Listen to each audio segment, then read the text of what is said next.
Hola, buenos días para los que están del lado de América, buenas tardes para los que están del lado de Europa y Asia, si es que hay alguien escuchándonos en Asia.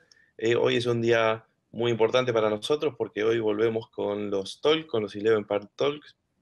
Así que contentos por estar en una nueva temporada y con la oportunidad de charlar con ustedes sobre otros temas. Hoy les quiero presentar y contar de paso que está con nosotros Pablo Sanemeterio, te doy la bienvenida, Pablo, a estas sesiones de Hangout y como nuevo integrante del equipo de CSA, de Ambassadors de Elevenpad. Así que hola, Pablo, ¿cómo estás? Hola, ¿qué tal, Claudio? Muchas gracias. Muchas gracias a todos vosotros que me habéis dado una bienvenida genial. Arrancas en esta nueva temporada directamente en el primer Hangout, así que arrancas con toda la experiencia. Arrancando fuerte. Arrancando fuerte. Bueno, como ya saben, la idea de los Hangouts es buscar un espacio para compartir y se van a emitir siempre los jueves al mismo horario, como se hacía tradicionalmente, nada más que a diferencia de cómo lo veníamos haciendo antes, que era todos los jueves había una grabación, esta vez no va a haber todos los jueves una grabación, sino que va a haber jueves por medio, o sea, va a haber dos al mes, uno el segundo jueves y otro el cuarto jueves de cada mes.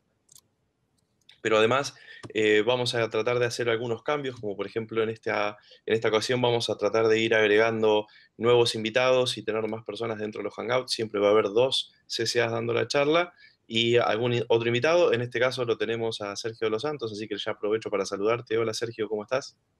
Hola, ¿qué tal? Este, y bueno, Sergio ya es conocido, así que Sergio ya ha participado en varios Hangouts. Bueno, la idea de hoy es contarles también un poco estos cambios que vamos a tener en estos 11 Pad Talks, que tienen que ver también con un formato nuevo en donde vamos a estar dividiéndolo en tres partes, en tres bloques, en donde vamos a tener un bloque de noticias, un bloque de debate en donde vamos a participar los tres que grabamos en esta oportunidad, y después vamos a tener un bloque de herramientas, de tips de herramientas y demás. Y bueno, para eso vamos a contarles un poco qué es lo que pasa con determinadas herramientas y qué es lo que se puede hacer sobre algunas cuestiones puntuales. Como siempre, si quieren hacernos preguntas, lo pueden hacer utilizando el hashtag de 11 Pad Talks directamente. También nos pueden escribir correos o escribirnos por Twitter a nuestras cuentas, como siempre, para tratar de contestar. Si usan el hashtag es mucho más fácil para que podamos clasificarlo y orientarlo y podamos verlo sin problema. Y bueno, la idea de hoy es compartir un poquito sobre ransomware, y eso es un poco sobre la guerra de ransomware y para eso entenderlo. Pero bueno, antes de arrancar con eso, me parece que es importante que arranquemos con el bloque que corresponde, que es el bloque de noticias.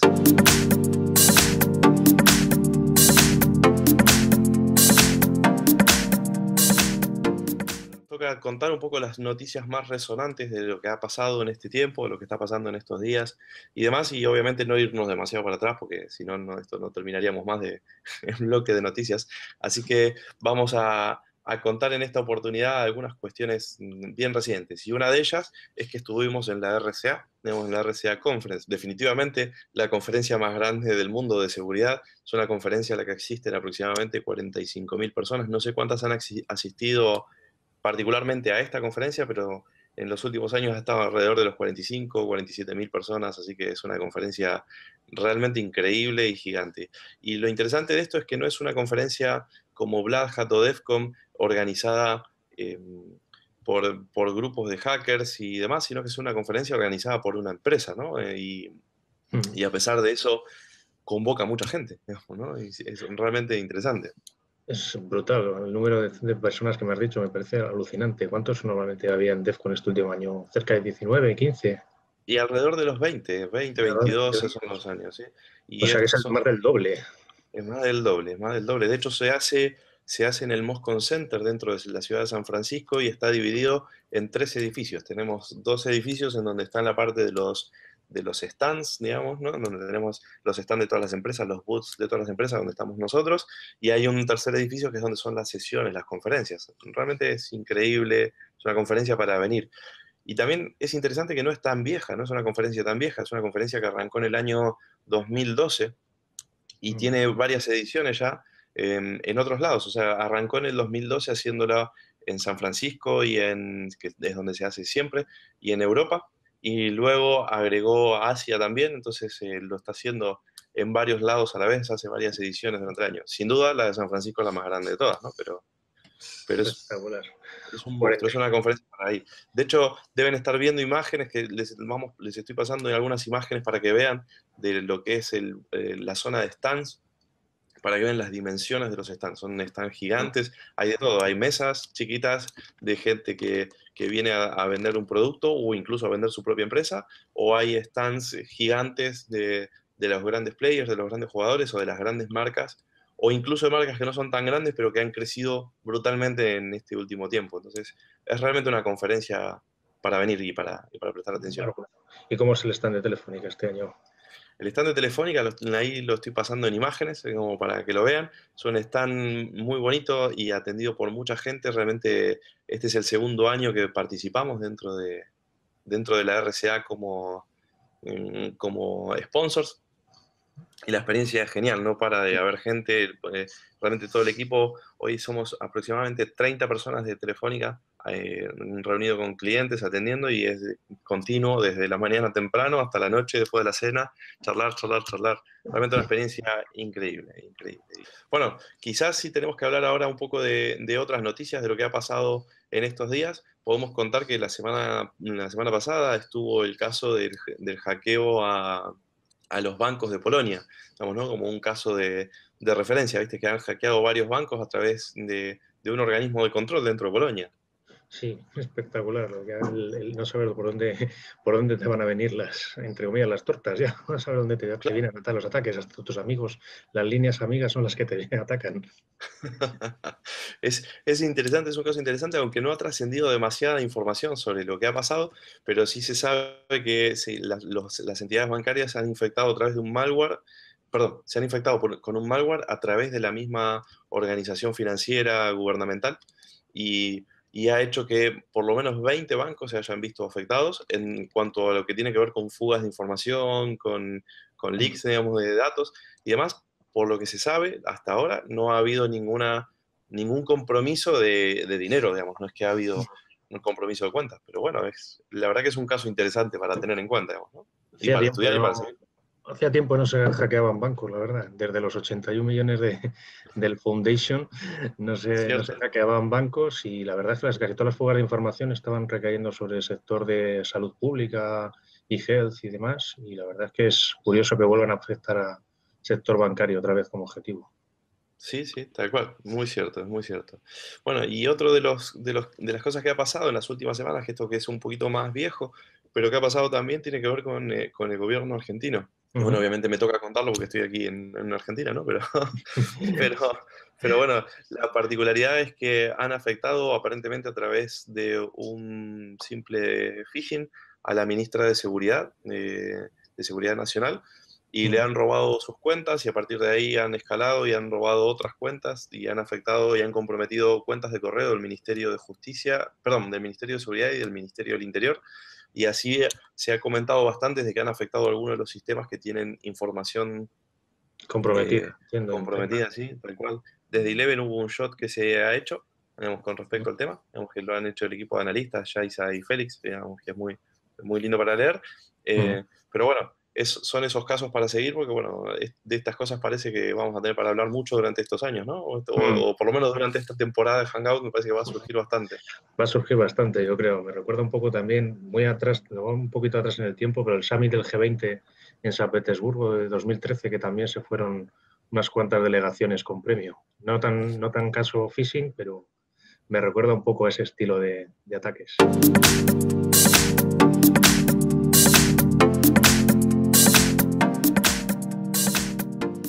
Bueno, hoy vamos a tocar un tema que es bastante interesante, que tiene que ver con la guerra contra el malware, ¿no es cierto? Por eso es nuestro invitado, es Sergio, Mm. y por eso queríamos traerlo a él para conversar con nosotros, porque justamente Sergio es una persona muy reconocida en cuanto a sus investigaciones con el tema y demás. Así que, si te parece, Sergio, arrancamos con este segmento que tiene que ver con el ransomware y demás, y por ahí podemos arrancar por algunas definiciones, ¿no? ¿Te parece, Pablo? ¿Quieres arrancar tú? Perfecto. Arrancamos con ransomware, que es un tipo de virus que, por desgracia, nos está afectando cada día más desde hace 2 o 3 años Y la verdad, yo me voy a meter aquí una pequeña cuña. La verdad es que yo venía de un mundo antes de seguridad muy relacionado con el sector de farmacia y allí siempre tenían las copias de seguridad al día. Y cuando estudiaba y me decían, oye, es importante tener la copia de seguridad, la copia de seguridad, es curioso cómo vas viendo que el mundo te está dando la razón de que no todo el mundo tenía copia de seguridad y que era importante ese tema en el máster de seguridad. El ransomware no es más que un tipo de malware o de software malicioso cuyo objetivo es bloquearte los ficheros, normalmente fotografías, documentos, cosas que tengan valor para ti o para la compañía en la que trabajes y pedirte un dinero a cambio. Ransom viene de la palabra rescate y ware significa software, o sea, un software que te pide un rescate por tus datos. Pero claramente tenemos que ponernos de acuerdo en algo. Sin duda el que se le ocurrió la idea fue un genio, ¿no es cierto? Totalmente. Yo creo que viene desde de los antivirus fake y quizás, ¿os acordáis de la época de los antivirus fake? Sí, fue justo la previa a esto. Y con esos bloqueos en pantallas que te salía también el virus de la policía, que he visto que sale con banderas de todos los países del mundo, de todas las policías del mundo, y al final se dieron cuenta de que yo creo que la gente se dio cuenta de que los ficheros estaban ahí, aunque estuviera la ventanita de que habían sido malos, y cambiaron hacia el cifrado y desde luego es un genio, ¿no? Sí, bueno, Genio del mal. al final es la evolución natural. Veníamos de una época de troyanos bancarios en la que el dinero estaba en los bancos y 5, que aproximadamente duró de 2003, 2004 a 2009, 2010. En 5 o 6 años los bancos se pusieron bastante las pilas con temas de segundo factor, complicaron mucho el hecho de la infección, los sistemas operativos mejoraron. Ahí se intentaba mucho el fake, el rogue antivirus o el fake antivirus también, estaba ahí un poco en segundo plano, había unas oleadas. Y hubo un momento en 2009, 2010 que a alguien se le ocurrió pues, pedir un rescate precisamente por bloquear el acceso al sistema con una pantalla. Esto tuvo bastante éxito y poco a poco se fue mejorando el sistema porque las fórmulas que tenían para bloquear la pantalla siempre eran eludibles en alguna manera. Pues desde arrancar el modo a prueba de fallos hasta aprovechar algún enlace para devolver el control o arrancar en una distribución live que te permitiera luego eliminar el malware. Tenía un punto débil los bloqueadores. Tened en cuenta también que a los bloqueadores se le llaman también ransomware, pero no pero hay una gran diferencia entre el ransomware te pide un rescate por tener acceso a tu sistema y el ransomware que te cifra el sistema. Se conoce más bien como crypto ransomware o como queráis llamarlo. Empezamos con los bloqueadores en 2010, así, el conocido en España como virus de la policía, más bien. Ahí hubo, bueno, pues un éxito brutal. Y después pasamos a alguien se le ocurrió de, oye, ¿por qué en vez de bloquear en la pantalla que tiene varios puntos débiles, como he comentado, ¿por qué no lo que hacemos es cifrar el archivo, que eso no va a tener punto débil? Y si usamos criptografía estándar, pues mejor que mejor. Y así es como surgió un poquito una evolución natural de los bloqueadores hasta los cifradores. Hay que tener en cuenta también que en Android ahora mismo están mucho más con el asunto de los bloqueadores que con los cifradores, no han llegado ahí. El malware que se llama ransomware para Android, tener en cuenta que la inmensa mayoría no cifra los ficheros, sino que bloquea la pantalla. Incluso si dicen que han cifrado tus ficheros, suele ser mentira. El mensaje que pone de hemos bloqueado tu pantalla y estamos cifrando tus ficheros, normalmente esa parte es mentira. De hecho, los primeros ransomware también decían que cifraban y no eran cifrados, Correcto, ¿verdad? también efectivamente, incluso los primeros bloqueadores de PC o de estos normales también mentían para asustar con todo tipo de mensajes alarmantes en la pantalla, pero simplemente estaban. Esto me hace gracia simplemente porque muy probablemente acabemos con malware en Android que cifre tu fichero como una evolución natural, igual que la que hemos sufrido en el desktop. ¿Os acordáis Bien. de los de la policía llegando a la gente a las comisarías diciendo que ellos eran inocentes? Sí, la verdad que tuvo un impacto brutal. Yo también recuerdo la primera vez no creo que fuese el primero, pero sí que la verdad que yo no había leído nada al respecto. En uno de los análisis que le estaba haciendo vi cómo accedía un análisis un poco chorra, pero vi cómo accedían a una rama del registro que no era tan popular hasta entonces, que es la que simplemente borrando esa rama, pues es la que te impedía el acceso al modo seguro, modo a prueba de fallos. Y cada vez que intentabas acceder, al no tener información en el registro al respecto, pues te saltaba un pantallazo azul. Y fue la primera vez que vi, bueno, que se lo estaban tomando muy en serio y cerrando puertas a la hora de que el propio usuario retomara el control sin pagar. También recordar que en esa época los métodos de pago eran también diferentes. Se ponían métodos de pago de tipo transferencia anónima, PaySafe, Western Union, etc. Western Union, UCAS. Eran otros tiempos, aunque solo hablemos de no había Bitcoin. Hacemos mayores. De hecho, claramente ahora quizás uno de los métodos de cobranza más utilizados tiene que ver con el Bitcoin, ¿no es cierto? Entonces, Sí. ya que tocamos el tema, si quieres vamos para ese lado y podemos contar un poquito. ¿Por qué usan Bitcoin? Vale, hablamos entonces luego de los métodos de infección. Si vamos al Bitcoin, es cierto que hay, desde que apareció el Bitcoin, la verdad que se adoptó rápidamente. Enseguida apareció el malware, es curioso, pero se arrojó al Bitcoin temprano. O sea, fue una oportunidad también que vio, y además todo tiene lógica, o sea, todo va bastante lógica. Igual que la lógica del ransomware ha ido evolucionando por muchos factores, incluidos pues que los troyanos bancarios o los tipos de troyanos accedían al sistema con permiso de administrador, en cuanto los sistemas operativos, que fue a partir de Vista, se lo pusieron un pelín más complicado para ser administrador, pues el ransomware normalmente no necesita administrador para poder cifrar o bloquear la pantalla, y saltaron a ese tipo. Todo tiene un sentido, ¿no? En este caso, cuando apareció Bitcoin, se hizo popular, los primeros troyanos relacionados con Bitcoin intentaban robarte el wallet.dat. Buscaban un wallet.dat en tu sistema y te lo intentaban robar. Después pensaron que cuando todavía era posible minar desde tu máquina, minar Bitcoins, pues lo que empezaron es a minar Bitcoins en malware que minaba Bitcoins en el sistema.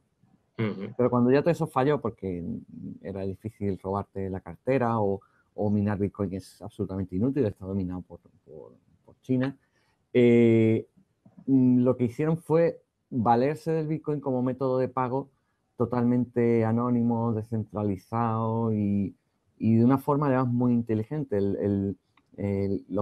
Las carteras Bitcoin son un string, una cadena que puede generar tantas como quieras, y eso les permitía en cada sistema infectado, y les permite, porque es el sistema que utilizan, generar en cada sistema infectado una wallet única en la que deposita el dinero. Como en realidad a través de blockchain se podría hacer una traza de dónde ha ido el dinero, ya tuvieron cuidado de un momento dado de no dar pistas sobre una sola, aunque fuera anónimo, no daba pistas de una sola cartera, sino que las carteras se pierden todo el mundo paga una diferente, y esas se van traspasando el dinero poco a poco en bloques, y es muy, muy difícil saber dónde acaba el dinero y quién es el responsable al final. Entonces el Bitcoin se asocia con el ransomware en ese sentido, es el método de pago preferido de los atacantes. ¿Y por qué Bitcoin y no otras criptomonedas? Porque en realidad hay otras criptomonedas y no es muy común encontrarse con ransomware sobre otras criptomonedas, ¿no? Lo hay, pero pocos. Pero bueno, Bitcoin es algo muy reconocido, y yo creo que tiene que ver con que, bueno, al usuario medio, si le dices una criptomoneda, te va a decir Bitcoin. Si dices Litecoin, pues probablemente no tenga ni idea de lo que le estás diciendo, y tenga incluso menos confianza en pago en Litecoin que en Bitcoin, dentro de la poca confianza. También creo que el usuario medio infectado, sin conocimientos, debe tener una fórmula muy, muy sencilla de convertir dinero en Bitcoin, porque probablemente no tenga unos Bitcoins a mano para dar en el momento del rescate. Tenga que generarlos.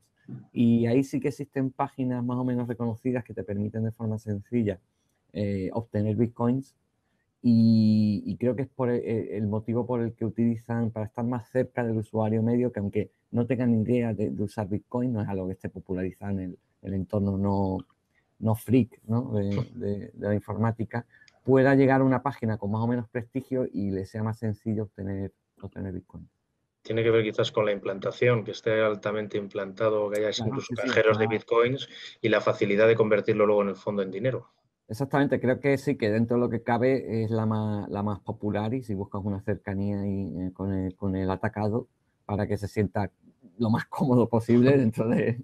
Qué interesante porque por lo que estamos contando es como que los atacantes piensan en ser user-friendly, ¿no? Es interesante. Tienen que ser user-friendly porque Tiene que ten en ser. cuenta que hay uno de los lockers, recuerdo un mensaje que ponía uno de los ransomware que decía, oye, que te estamos cifrando el disco duro, que estamos haciendo un favor, que has entrado dentro del club de las personas que cifran su información. O sea, danos las gracias, en serio. O sea, bienvenido al club de los que cifran De su los disco duro. seguros.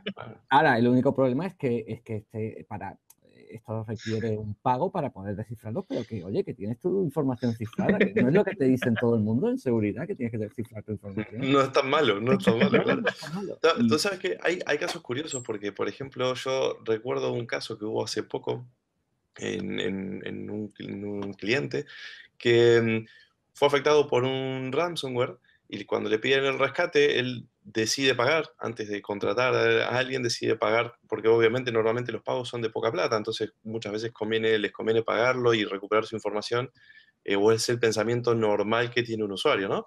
Entonces, esta persona pagó y cuando le mandan la clave para descifrar, pone la clave y le descifra casi todos los archivos, no todos. Hubo un grupo de archivos que no se los descifraba. Entonces esta persona enojada y le escribe diciéndole, oye, yo he puesto la clave que tú me has pasado y no me ha funcionado un determinado tipo de archivos, particularmente eran archivos de bases de datos, ¿no? De Access y demás, ¿no? Bueno, o bases de datos. Eh, y lo que se puede pensar. Y lo curioso, Estamos antes. sí, sí, bueno, ok. Lo curioso de esto es que el atacante le respondió el correo y le dijo, instálate TeamViewer, que yo voy a tomar control de tu aplicación y te voy a dar soporte. Y, y lo loco es que le ha dado soporte y han estado durante 2 horas tratando de resolver el problema y de ver qué era lo que tenía y ver por qué no descifraba y el flaco cambiaba código, etcétera, y no lo podía resolver. O sea que el call center no funcionó del todo. Entonces en un momento le dijo, mira, no, la verdad es que no sé qué ha pasado, me ha fallado esta versión, después sacaré una nueva que lo corrija, pero esta no me funciona. Y el usuario se enojó y dijo, pero al final me has estafado, que qué sé yo. Y otro lo miró y dijo, claro, te estafé desde el momento en que te infecté. Y le cortó la llamada y nunca más volvió a hablar. Digamos. Y lo ha aprovechado para hacer un poco de debugging. Claro, eso es asistencia a los clientes, total. Eso Qué es increíble. servicio a postventa, Ha total. habido ransomware con servicio de chat. Se ha vendido como algo, o en un momento, ya creo que no está tan de moda, pero se ha vendido como un servicio deseable. Ten en cuenta que esto para el usuario tiene sentido, puede llegar a tener sentido en el hecho de que exista un servicio que te cifra la información porque le estamos diciendo todo el tiempo que debe cifrarla. Y el disfrazarle a la estafa de algo El soporte de alguna marca de sistemas operativos. exacto, con una pátina de legalidad, marcas que les suenen, servicios habituales. Esto siempre anima al objetivo final del atacante, es que pagues. Y si puedes pagar a gusto, pues estupendo. Maldita ingeniería social. Sí, uno de los retos del ransomware es que es acortar la ventana de tiempo de pago. Pensar también en el mensaje que se incorporó hace un año o dos también, en el que ya se ponía un timeout, de que, oye, que si no se descifras vas a perder toda tu información, la voy a borrar, que voy a ir borrando ficheros cada hora mientras no hayas pagado. Esto es lo contrario, esto ya no es un servicio en el que te sientes cómodo, sino que te sientes tan incómodo que quieres pagar. Cualquier estafa, cualquier excusa es buena. Pero las cantidades subían incluso, llevan a Sí, duplicarse por subían pueden cuestiones de ser o que te 12 borra horas ficheros cada cierto tiempo o o que vas a te pagar sube la más. cantidad a pagar cada cierto tiempo. Mm. Normalmente todo esto hay que decir que no suele estar implementado. Es como que decía antes, suele estar dicho en los mensajes o un contador en la pantalla bien grande, pero no suele estar implementado. No hay métodos para subir la cantidad. Sería complejo al hacer el código y saben que simplemente asustando funciona. Y Pablo, ¿qué tienes tú para contarnos de cuáles son los métodos de infección por ahí más comunes? Pues a ver, los métodos de infección más comunes, el primero suele estar en el correo electrónico. Normalmente suele venir con un fichero adjunto el programa y alguna técnica de ingeniería social que te consiga hacer que ejecutes o que abras el programa, documentos ofimáticos, ficheros incluso que no son el típico .exe, ya los .js. Aquí en España tuvimos una campaña de una eléctrica conocida en el cual el fichero que empezaba a cifrar ya no era un .exe o un formato reconocible por un usuario medio, era un .js, que es una especie de Visual Basic. Entonces, Interesante. son formatos bastante... Van intentando siempre que salgas a través de algún correo, de algún adjunto, o incluso a veces pues exploits simplemente de navegación, que hayas ido a caer en la página que no debías y te ha metido el premio. Lo de los Sí, es exploits en las cierto. páginas de navegación parece que es algo que se hace recurrente, ¿no, Sergio? El explorador es tu gran ventana al mundo y por tanto es por donde se puede llegar a colar a través de, en el momento de los bloqueadores, lo que hemos llamado bloqueadores, ransomware que te bloquea la pantalla, virus de la policía, era el momento en el que Java estaba o era muy vulnerable y, y salieron exploits cada 2 por 3. De hecho, durante 2013 el 90 y pico % de los ataques ocurrían a través de alguna vulnerabilidad en Java. El hecho de tener un plugin asociado al navegador permitía que nada más yendo a cualquier página que tuviera un exploit, pues de forma absolutamente silenciosa acabaras con el bloqueador. Eso en la coctelera del ransomware le dio muchísimo juego.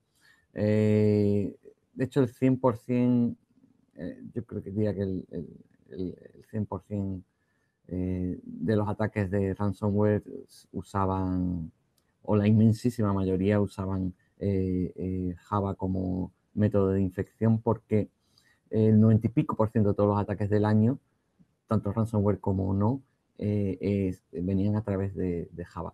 En 2014, 2015, 2016 esto ha cambiado. La nueva rama 8 de Java es bastante más robusta en este sentido, más difícil salirse de la sandbox, tiene menos vulnerabilidades. Y ahora, durante el año anterior, usaron mucho Flash, vulnerabilidades en Flash para infectarte, pero aún así ya no había esa grandísima ventana que era Java. Por tanto, de nuevo, todo tiene una explicación. Viraron bastante hacia el correo, lo típico del correo, pero ya sabemos que el envío de ejecutables por correo actualmente es casi imposible, es muy complejo enviar un ejecutable. Ya los usuarios detectan, o la propio sistema, las dobles extensiones, los trucos típicos de finales de los 90. Entonces, ¿qué deben hacer? Innovar. ¿Cómo innovan? Una de las fórmulas que ha comentado Pablo, en la que han buscado de forma bastante interesante, han hecho 2 cosas. Una, ir hacia atrás en el tiempo con las macros, han vuelto hacia las macros para, un momento casi olvidado de infección, las macros de Office, y han ido hacia adelante en el sentido de que usan zips en los que hay JavaScript dentro, zips en los que hay Visual Scripting. Verles PowerShell. ¿Qué? PowerShell, por ejemplo, también. PowerShell muchísimo, incluso dentro de las macros verás mucho PowerShell. Han evolucionado en los métodos, o sea, usando el correo y el adjunto, que es lo típico. Dentro de eso han llegado a utilizar extensiones que estaban como Visual Basic Script, que no estábamos tan habituados a verlas como sistema de infección. Esto, al ejecutarse en el sistema, no, habitualmente viene a descargar un ejecutable o viene a realizar las acciones necesarias para lanzar el ransomware. Pero bueno, es interesante ver que son los métodos favoritos de cualquier ejecutable en general, pero de ransomware en particular. Y suelen utilizar también mucho la imagen de alguna compañía para tratar de engañarte y para tratar de hacerte pensar, pues eso, una factura de una compañía eléctrica o un paquete de mensajería que estás esperando. Algo, de todas formas, España debe estar entera esperando un paquete de mensajería, la verdad, por una época. Eso es un phishing, digamos, o sea, el viejo truco de los phishing, digamos. Sí. Un pago pendiente que se te va a hacer, algo muy atractivo desde el punto de vista del usuario para que quiera realmente ejecutar el código adjunto. Que le apremie. Un cargo del banco de 1.000 euros le apremia a cualquiera. Claro, sin duda. Tú sabes que mientras preparábamos los Hangouts, una de las cosas que encontramos tiene que ver con las estadísticas, ¿no? De cómo ha evolucionado en este tiempo el ransomware. Bueno, vinimos contando un poco cómo evolucionó en los métodos de pagos, cómo evolucionó en los métodos de infección. cómo evolucionó incluso en su propio desarrollo, en el hecho que eran bloqueadores, después empezaron a cifrar realmente, empezaron con Amague, después ya eran cifrados reales, que hablamos también de lo que está pasando en Android, pero si nos basamos en algunas estadísticas que tienen otros, como por ejemplo en el caso de Kaspersky, que ha compartido una estadística que tiene que ver con cuáles son el top de países con más ransom, llama la atención que, por ejemplo, los países con más ransom son la India, Rusia, Kazajistán, Italia.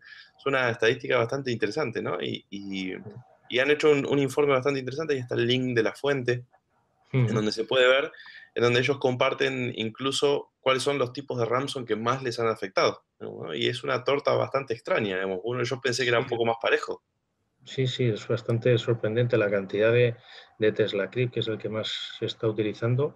Y curioso, los países India, Rusia, Kazajistán, eso me parece bastante sorprendente, sobre todo Rusia. Me parece, Sí, Sobre todo sí, Rusia porque, bueno, es un dato conocido que el ransomware habitualmente, al menos algunas familias, tienen en su código incrustado una fórmula para detectar el país en el que se están ejecutando, que no va por geolocalización, normalmente va por el eh, lenguaje del sistema, ¿no? por el lenguaje de layout de teclado. Si detectan que están en países de Europa del Este, normalmente no se ejecutan. ¿Por qué?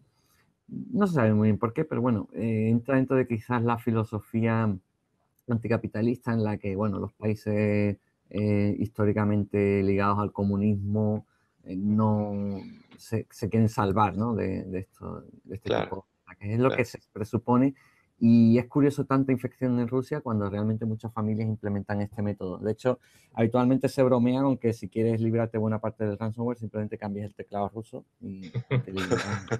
Sí, sí, es cierto. Es un buen punto. Entonces, ¿sabes? Que también mirando un poco otros blogs que hay sobre ransomware y más, Enrique Dutra había escrito en el año pasado, fin del año pasado, mediados del año pasado, ay, mes 8, ahí está la fuente.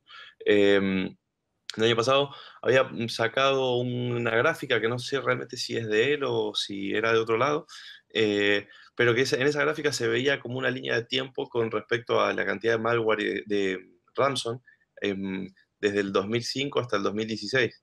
Y es increíble ver la cantidad, cómo fue evolucionando este árbol, digamos, donde por ahí veías algunos pocos, en el 2013 debe haber 5, 6 y demás, y en el 2017, 2016 hay un montón y sigue creciendo y lo interesante es que también hay Ramson, que es viejo, ¿sí? Que es del 2014, del 2015 y demás, que sigue estando activo porque simplemente se fue actualizando, tiene otras variantes y es el mismo Ramson, ¿no? Como ha pasado con otro malware también, no es que es exclusivo del ransomware, pero ha pasado históricamente, pero es interesante verlo porque pasan cosas como por ejemplo si tomamos los tres casos más comunes, como, o no sé si los más comunes, si tomamos tres casos en particular de estos, como el CryptoLocker, por ejemplo, que fue quizás el primer cripto ransom real, o sea, es decir, donde realmente se aplicaba a cripto, y fue en el año 2013, en septiembre del 2013, la particularidad es que si hoy buscamos, hay herramientas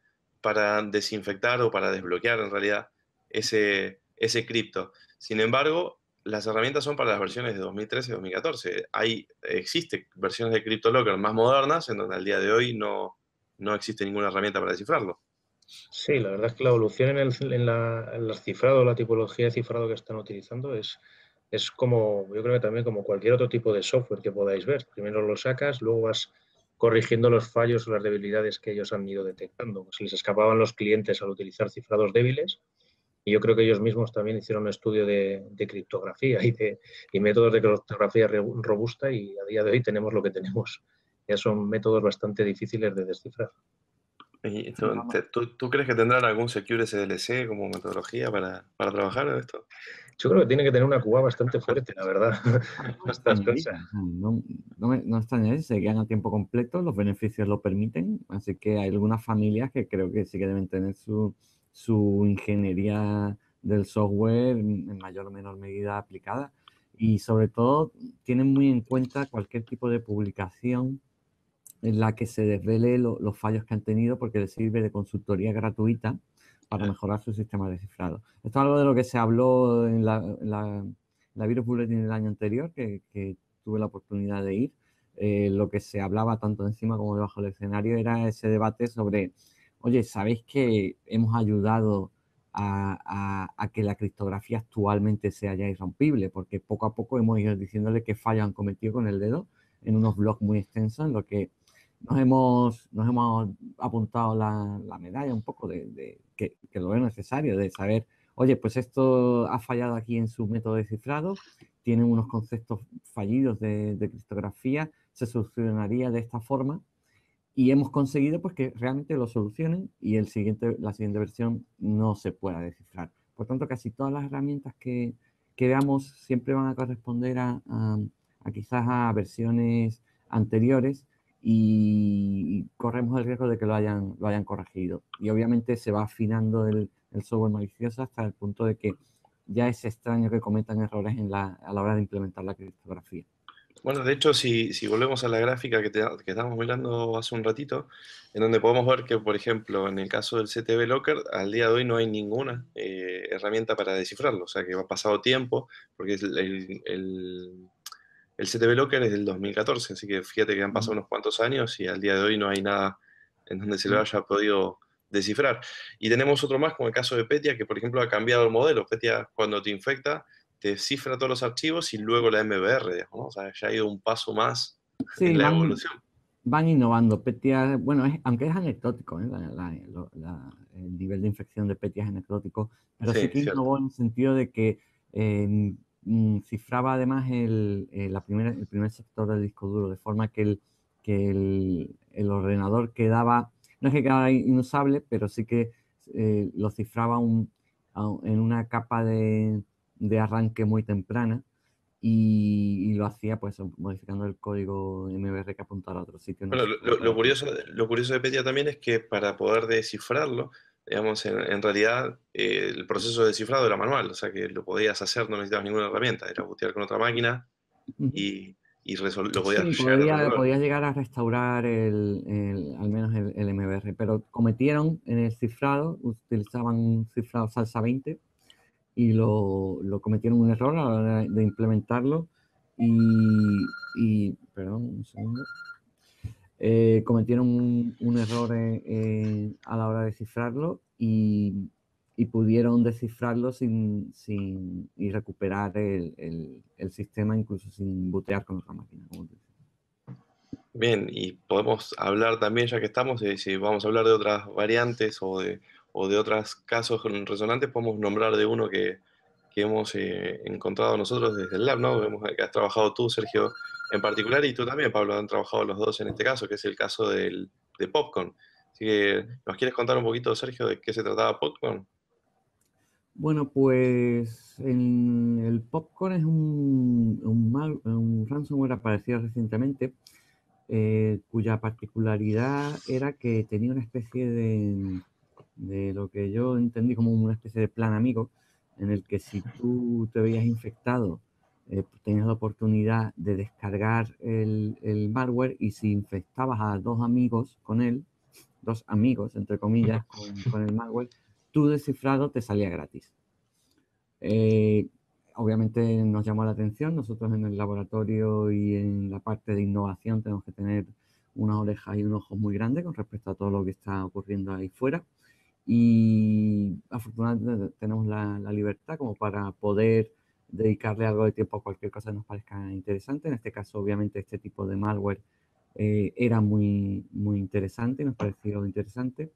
Así que nos pusimos a echarle un ojo a, Popcorn y la verdad que a poco que te hayas peleado con algún ransomware se veía un nivel de experiencia mínimo a la hora de realizar la programación. Lo primero es que no contactaba con el exterior. Eso significaba que no necesitaba descargar una clave pública, ni una clave privada, ni enviaba una clave simétrica cifrada a su vez con la simétrica hacia el atacante, algo muy extraño en el mundo del ransomware, con lo que a poco que te dieras cuenta, veías que si no había comunicación con el exterior de alguna forma, la clave debía estar incrustada en el sistema. O pensábamos que se distribuía, obviamente si tú tenías que distribuir a un atacante a un amigo, entre comillas, tú podías descargarlo y distribuir a un amigo este ransomware, tendrías lo que se generaba, el archivo que se generaba era diferente. O sea que la contraseña podía llegar a ir cambiando entre muestra y muestra, cosa que, bueno, tiene sentido. Pero, sinceramente, pensamos que íbamos a encontrar en un análisis posterior que quizá íbamos a encontrar una clave pública y que usaran de alguna manera criptografía asimétrica, que es mucho más compleja. Pero comprobamos que, para nuestra suerte, que la clave utilizada era simétrica y ciframos los archivos con AE256, que es el típico. Y la clave resultaba que debía estar integrada en el código porque no había comunicación con el exterior. Así que efectivamente nos pusimos a investigar, bajamos varias muestras, no infectamos a nadie con ellas, no necesitábamos que nos saliera gratis el descifrado. Así que bajamos varias muestras y, bueno, la hipótesis se confirmó. Y pudimos desensamblar muy fácilmente, además, el código porque estaba en .NET. Así que conseguimos a mano conocer el funcionamiento como para descifrar la contraseña única pero simétrica que se incrustaba en cada una de las muestras. Pero a la hora Igual todo lo que parece fácil no siempre es tan fácil, ¿no? Por eso después Sí, bueno, el descifra. aquí Podemos preguntarle a Pablo ahí si queremos. aquí por quedar No, a bien ver, decimos que todo es fácil, pero bueno, tiene una vez su hecho historia. siempre es fácil. De hecho, a la hora de automatizarlo y crear una herramienta, pues ahí entró un poco la mano de Pablo, que también se encontró con otra dificultad, ¿no? Sí, ahí .NET, la verdad es que yo creo que este malware tenía cosas bastante ingeniosas, la verdad. Lo del infecto a 2 y te devuelvo la contraseña es una cosa que no se había Sí, visto antes. Es Por lo menos como marketing era muy buena, ¿no? muy Por lo que bueno. hay en el mercado. Pero luego la parte de experiencia de desarrollo de malware yo creo que eran bastante más novatillos, si permitir la palabra, o más principiantes. Entonces, pues, como bien dice Sergio, al no haber comunicaciones, tú sospechas que la clave tiene que estar ahí dentro del malware. Y curiosamente, además, una cosa curiosa yo creo de este malware es que está compilado en .NET, que es un lenguaje interpretado, que tienes el código fácilmente legible, aunque lo hayan ofuscado, pero lo puedes leer fácilmente, entre comillas, como un humano, como lo lee cualquier programador, frente a un código ensamblador que ya es más difícil para los programadores leerlo. Eso tienes que haber hecho un estudio de ingeniería inversa y demás. Entonces, en este caso, pues los decompiladores que utilizábamos para sacar el código fuente, bueno, había una serie de compiladores que vienen instalados en Microsoft, los utilizábamos y funcionaba, pero el problema era distribuir estos decompiladores, así que tuvimos que programar dentro de la propia herramienta un decompilador de .NET para poder interpretar ese código. Pero bueno, el malware la verdad es que tenía distintas cosas curiosas y entre ellas yo creo que es la programación en .NET en lugar de un compilado en ensamblador. Sí, y bueno, también hay que decir que la contraseña no es que estuviera total y perfectamente incrustada en el sistema, sino que se le hacía cierto tratamiento, pero pudimos también reversearlo. Y también, como anécdota recordando lo anterior, este ransomware anunciaba que todos los beneficios, entre comillas, del ransomware que iban a obtener, iban para ayudar a los refugiados sirios. O sea, un Lo tipo, decía Un en el Robin código. Hood de ransomware. Sí, animando de nuevo al personal a pagar a gusto, ¿no? tipo como el por virus tu- del SIDA de hace ya bastantes años. Sí. El Algo caso, reivindicativo. el caso es que, bueno, pudimos recuperar la contraseña, hacer la herramienta y comprobamos que efectivamente, como se veía en la imagen que ha mostrado Claudio, era cierto.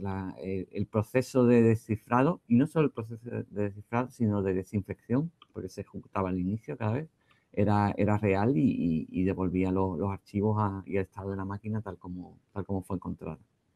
Oye, se me está ocurriendo una pregunta, Sergio. ¿Tú sabes si realmente llegó a comprobar esta gente si infectaban dos máquinas virtuales? Si eran máquinas virtuales o eran personas Sí, físicas. sí, lo comprobé, pero no tenía sentido. O sea, no había fórmulas, al menos que viésemos en el código, y no tiene sentido si no estuviera en el código. Bueno, tú sabes que en informática nada al 100%, pero al 99% digo que no había ninguna forma de comprobar la relación entre los que tú descargas del infectado y las dos descargas que realizaba el infectado para distribuirlas. No había forma de relacionarlo, por tanto, sospecho que era simplemente mentira.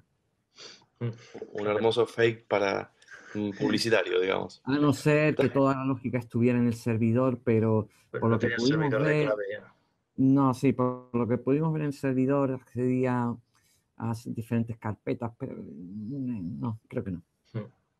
Tú sabes que en la RCA, en la RCA Conference última, uno de los temas de los cuales se habló tiene que ver con un ransom en sistemas industriales.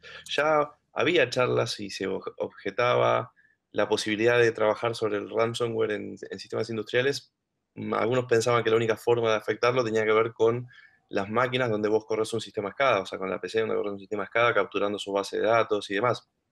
Sin embargo, en la RCA se presentaron un grupo, un par de researchers, que lo que hicieron fue simular un ataque a un sistema industrial y en particular lo que hicieron fue adquirir 3 PLCs, conectarles una serie de tuberías y bombas para simular un sistema de agua, de control de agua, ¿sí? E infectar todos esos equipos para comprometerlos y hacer que si vos no pagabas el rescate, ellos le agregaban más, si no me equivoco, más cloro al agua o no, digamos, o sea, cambiar los valores. Es decir, que es como si fuera un ataque de ransom tradicional en cuanto al concepto, pero en vez de simplemente quedarte con el cifrado de los archivos, es ahora tomar el control de los equipos y pedir rescate para no modificar sus valores, ¿sí? O sea que es como extraño, porque no se dedica más al concepto original de la palabra de Ramson y no tanto a la parte del cripto.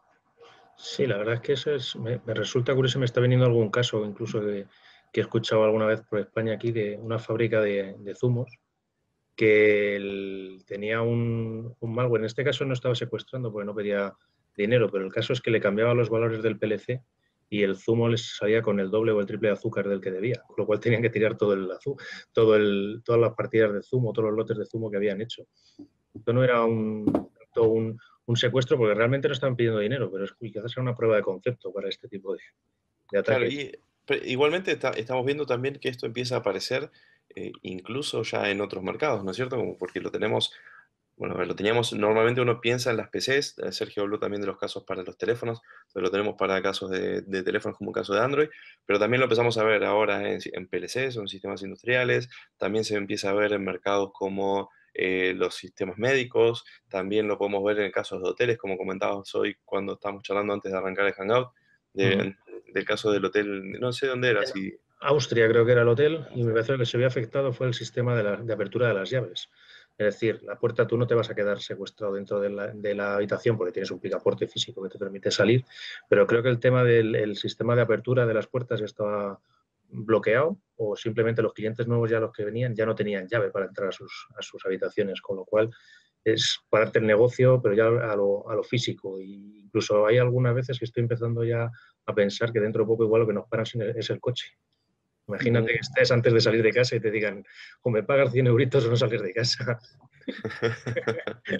Sí, creo que Bueno, vamos a ver. quizás en mi próximo research va a ir para ese lado también, ¿no? Con los autos.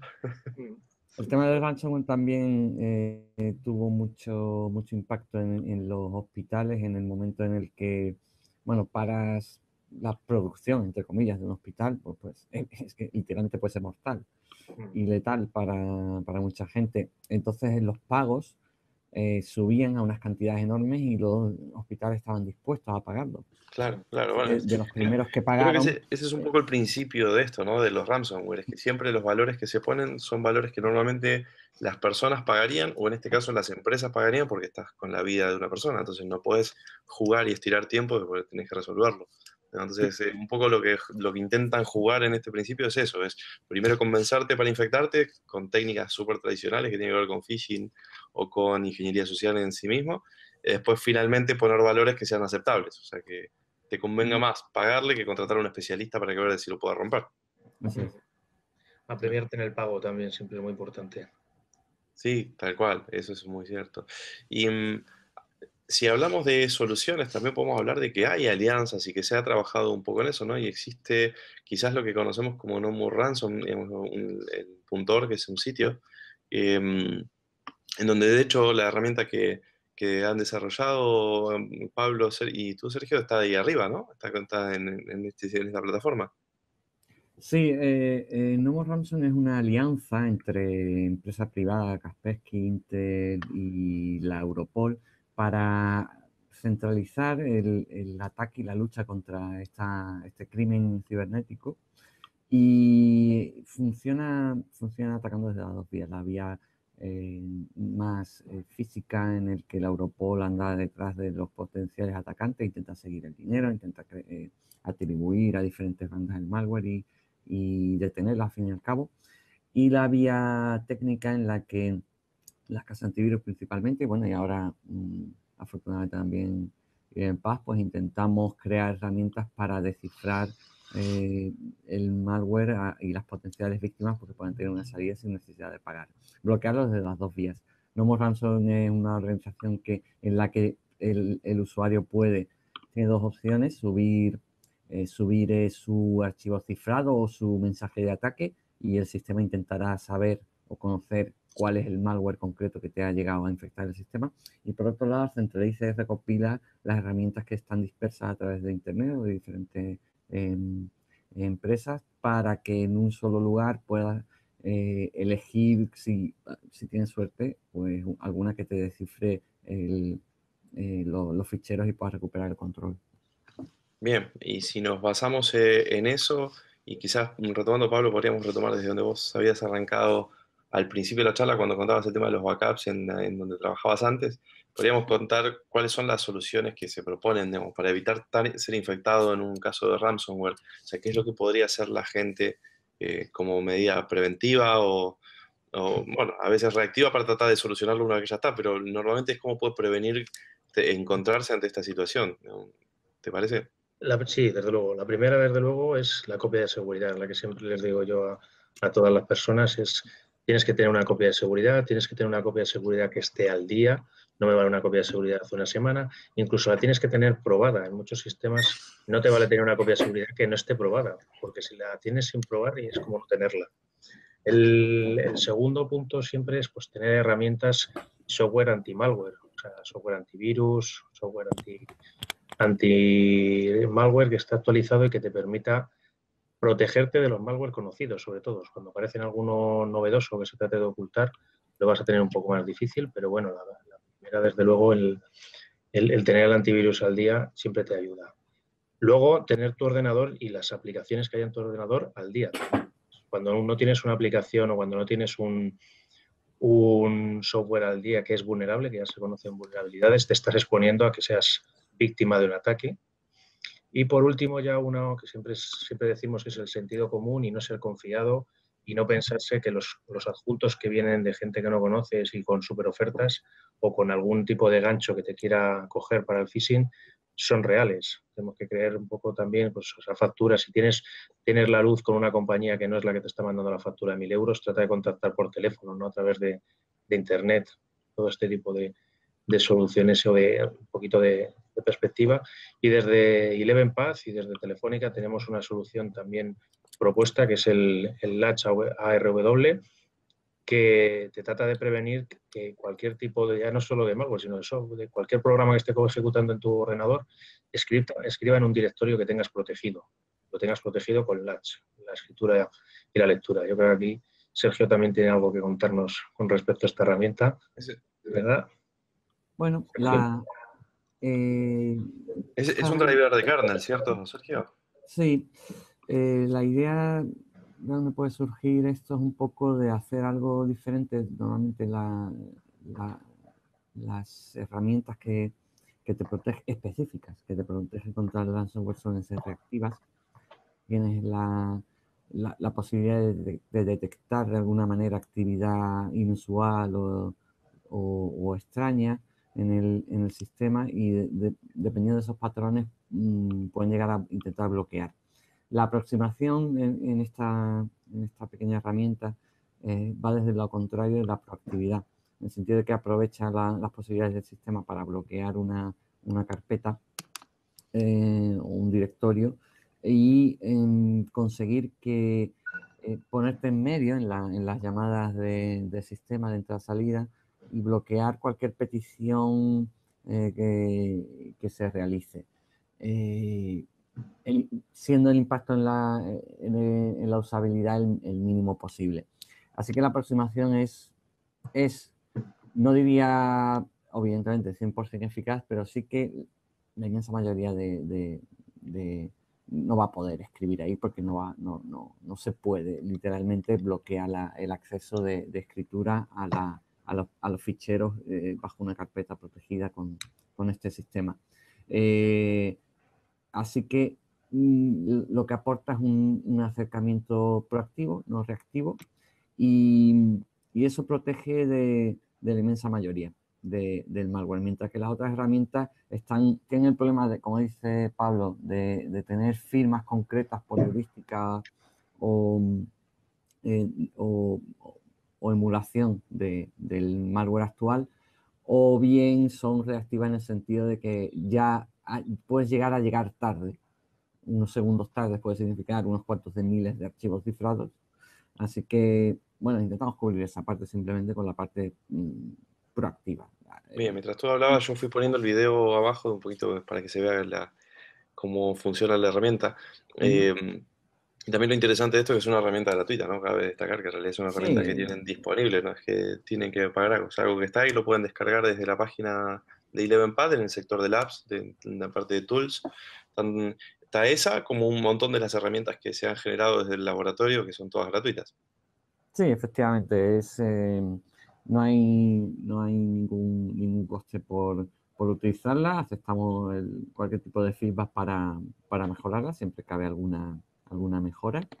Y pretendemos que funcionen bien y ofrecer alguna alternativa que evidentemente no elimina la posibilidad de utilizar otras como las que ha comentado Pablo. Todas las precauciones siempre que cubran las capas necesarias, no acumular protecciones por acumular protecciones, no tiene sentido, pero siempre que vayas cubriendo las capas necesarias, esta cubre una más, que es la parte proactiva, que es donde veíamos un hueco.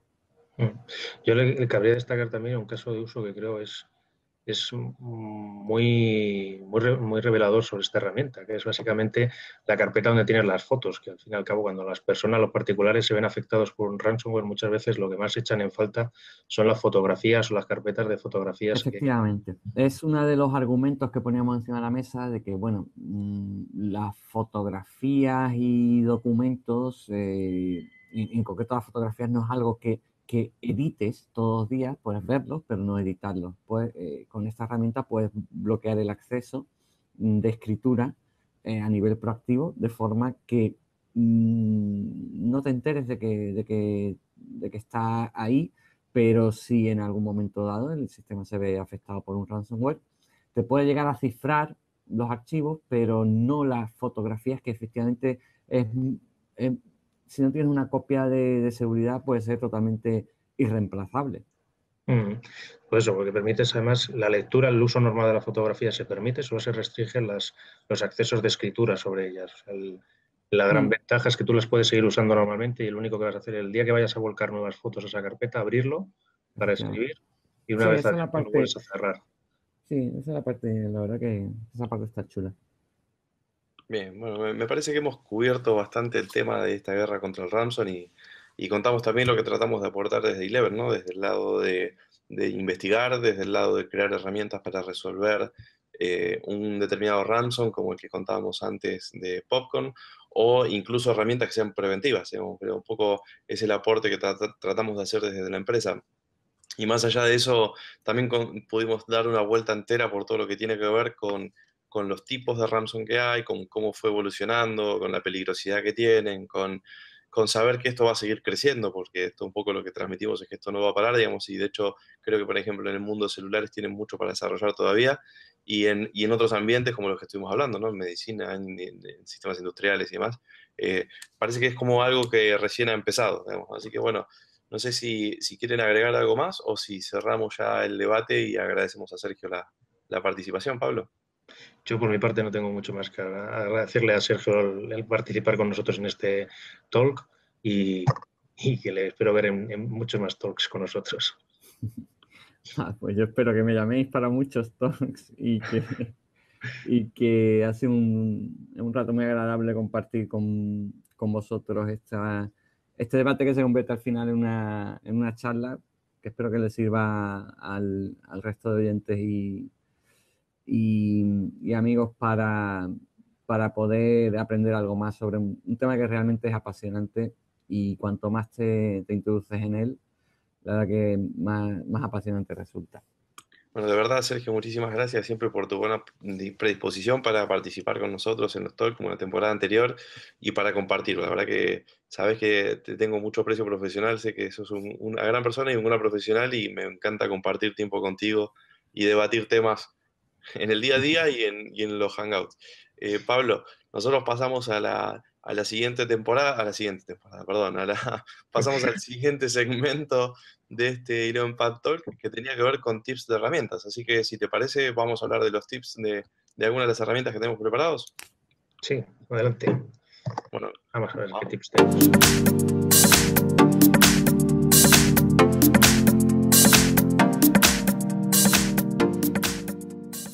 Hoy vamos a ver Burp. Burp es un proxy que nos va a permitir ver el tráfico HTTP, incluso manipularlo, que haya entre una página web, nuestro navegador, o entre aplicaciones móviles y los servidores que haya detrás. Para ello nos vamos a descargar la versión free que podemos obtener desde su página, dándole a download, y dentro de las opciones yo suelo utilizar la que es un fichero de texto, o sea, un fichero de Java plano. Una vez descargado, lo único que tenéis que hacer es hacer doble clic sobre la solución y os aparecerá una primera pantalla inicial en la que, al ser free, solo nos permite guardar datos acerca del proyecto de la auditoría que estéis llevando a cabo. Al siguiente os preguntará si queréis usar los valores por defecto de Burp o si queréis cargar algún fichero de configuración que tengáis.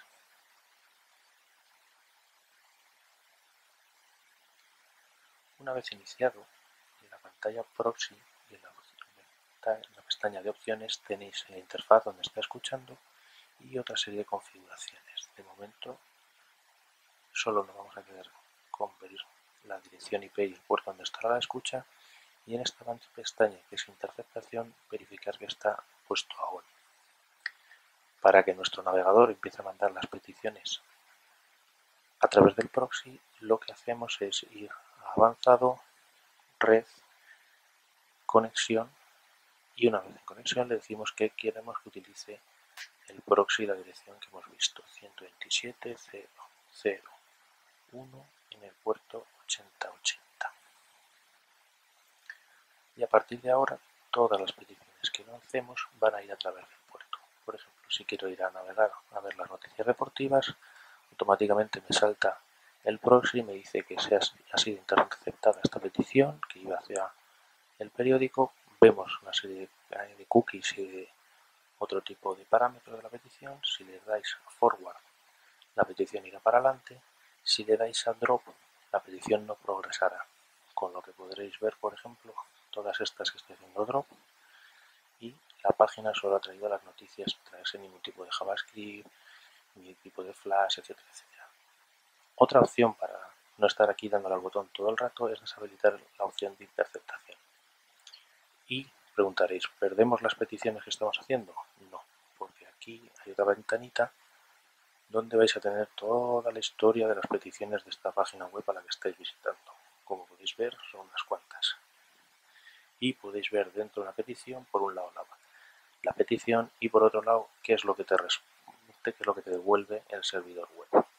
Cuando hayáis encontrado, por ejemplo, alguna petición que os resulte interesante, lo que podéis hacer para manipularla es coger y mandarla hacia el repeater.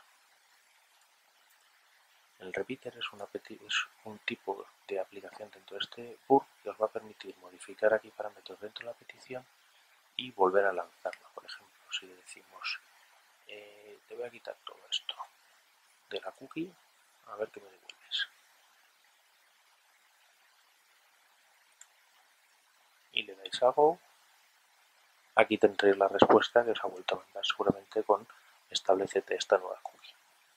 Realizar un test de intrusión o un penetration test tiene mucho que ver con temas de metodología y eso lo sabemos. Y seguramente también sabemos que uno de los principales pasos es la parte de obtención de información sobre nuestro objetivo, y eso está dividido por lo general en dos etapas: la etapa de reconocimiento pasivo y la etapa de reconocimiento activo.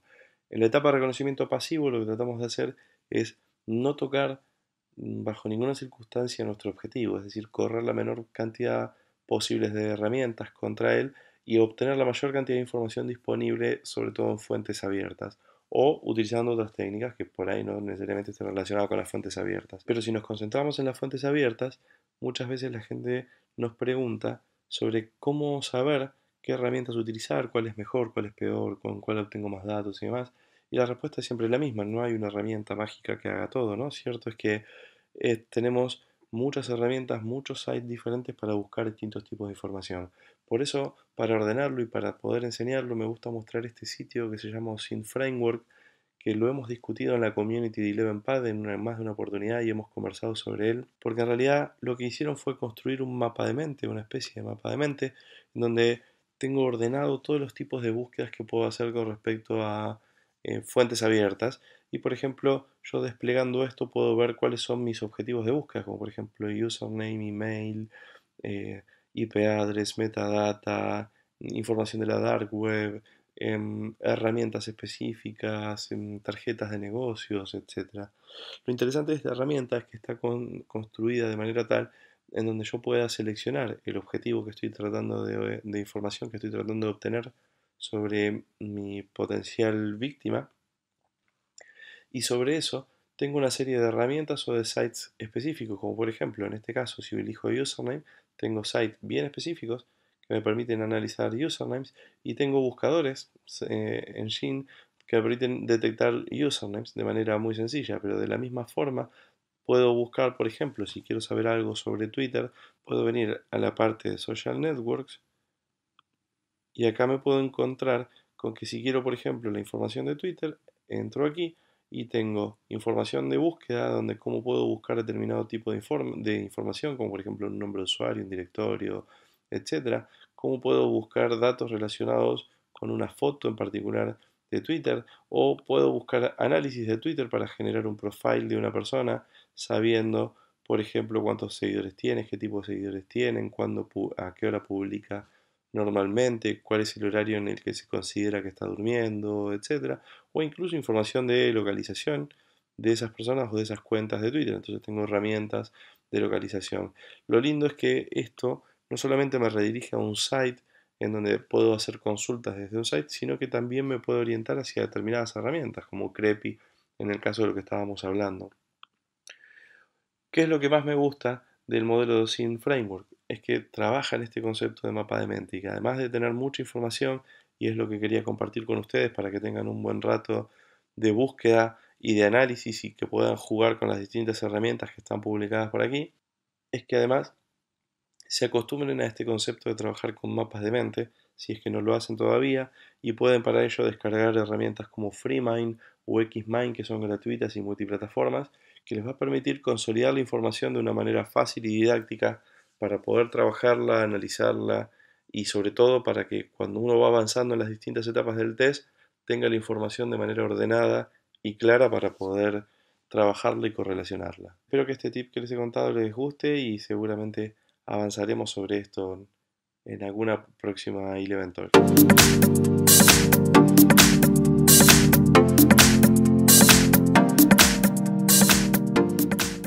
Pablo, si ya no tenemos más tips, entonces podemos ir cerrando este talk y podemos ir agradeciendo también a todos los que nos han acompañado durante todo este tema. Me parece que ha sido un Eleven Pad Talk muy interesante y un inicio con todo para esta nueva temporada. No sé si querés cerrar con algo más o querés agregar algo más a todo lo que hemos contado.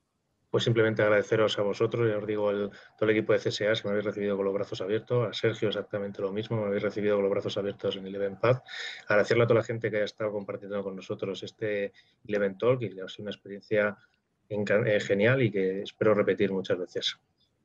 Sin duda se dará y te agradezco a ti, porque la verdad que es un placer trabajar contigo, te lo he dicho cuando arrancaste y cuando estábamos conversando antes de que se anuncie lo tuyo, que te decía que para mí era un honor que estés dentro del equipo. La verdad es que me pone muy contento, sos uno de los profesionales más destacados dentro de España también y sobre todo, como dijo Sergio cuando arrancamos, es una persona que le gusta trabajar y le gusta lo que hace y eso es genial, digamos, ¿no? Y también te gusta compartirlo y lo has demostrado en muchas conferencias, así que eso es lo que apreciamos. Así que bienvenido, un gustazo que estés aquí y sin duda vamos a estar en varios talks, así que ya estás comprometido en varios videitos ahí, si no, fíjate en talks.elevenpad que aparece varias veces tu fotito.